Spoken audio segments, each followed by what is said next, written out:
안녕하십니까. 조세전문 변호사 고성춘입니다.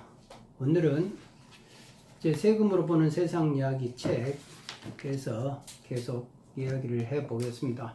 전문가 말 잘못 믿었다가 콩밥 먹을 뻔했네 라는 제목입니다. 이 경우는 그 게임장 사건입니다. 옛날에 2005년 당시에 아주 사행성 게임으로 유행을 했던 골목길마다 전부 다가 이렇게 게임장으로 들어갔던 바다 이야기 사건입니다. 그 바다 이야기 사건이 이렇게 과세가 됐는데 나중에 이제 제가 서울청장님이 부르더라고요. 그래서 청장실에 갔는데 고 변호사 고 과장이 이거를 직접 소송 수행을 해줘야 되겠네 라고 그러더라고요. 그 당시만 해도 저는 이제 법정에 가지는 않았기 때문에 직원들이 가고 그래서 그 사건을 어차피 관리는 하고 있었죠. 그런데 그게 이제 강주에서 이제 국세청에 져버렸습니다. 근데 그 사건의 내막은 간단하죠.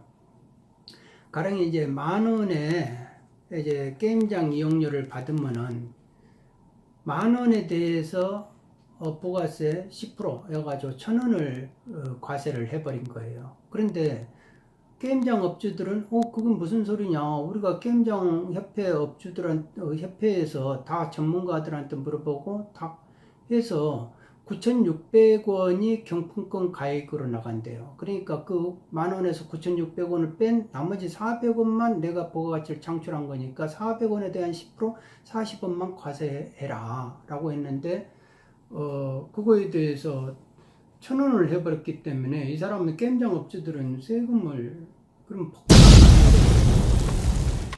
그래서 이제 제 입장에서는 근데 이제 강주 법원에서 판결한 거는 맞다, 그렇게 40원만 부가세로 과세하는 게 맞지 왜 1,000원을 하는 거는 위법하다라고 됐는데, 저는 그림 한 장을 딱 그려가지고 갔어요. 그 자동 판매기, 커피 자동 판매기 하나 그리고 매출세액 마이너스 매입세액은 부가세액이다. 그것만 딱 그려놨다 이거예요.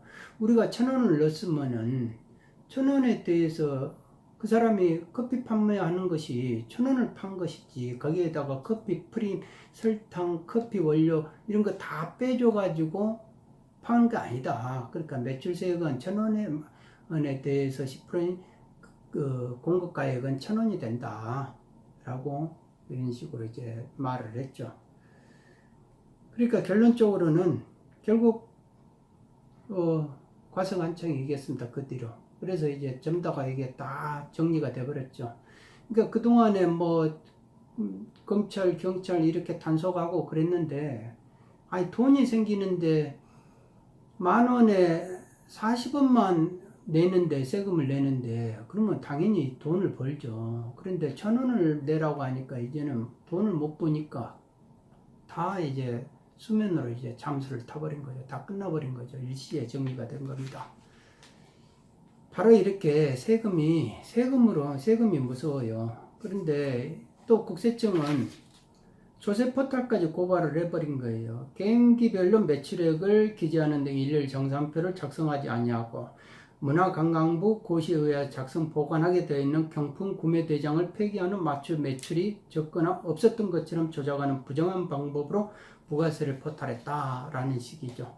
그러니까 이제 그때 사회본의가 워낙 이제 이거를 단속해야 된다는 분위기니까 1심하고 2심이 그렇게 해서 유죄 맞네, 조세 포탈죄 유죄다 이렇게 된 거죠. 그러니까 자칫하다가 이 사람들은 다 이제 콩밥 먹게 생겼고 아니면 벌금 내게 생겼는데, 대법원에서는 원심을 다 파기를 했습니다. 왜 그러냐면은 그 사람이 자기들이 상품권 총 구매가액을 공제한 금액을 부가세액으로 이렇게 생각하고 이미 신고한 이상 조세 포탈의 의도는 없었다. 단지 잘못 알았을 뿐이다. 법리 논쟁이 있는 거 아니냐.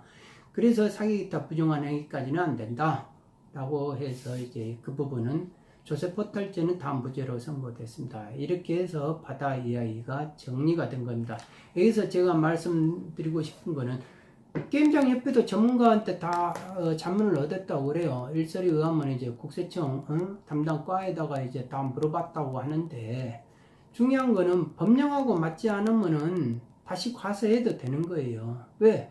그걸 가지고 신뢰보호 원칙이다 이렇게 하지만은 질문한 것이 고정된 게 아니다 이거죠. 그 사람이 어떻게 질문했느냐에 따라서 답이 틀리게 되는 거예요. 그러니까 개인이 세무 공무원의 말을 믿고 내가 그대로 했다 라고 하는 게 안 된다 이거죠.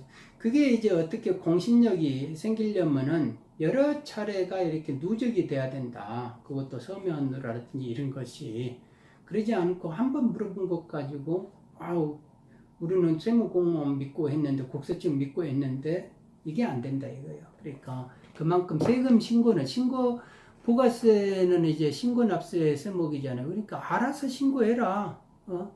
알아서 신고해야 된다. 그런데 이렇게 보면 신고가 어렵잖아요. 그러니까 전문가라는 사람 말 믿어도 그게 안 되더라. 그러면 가산세 부담은 결국은 납세자가 져야 된다.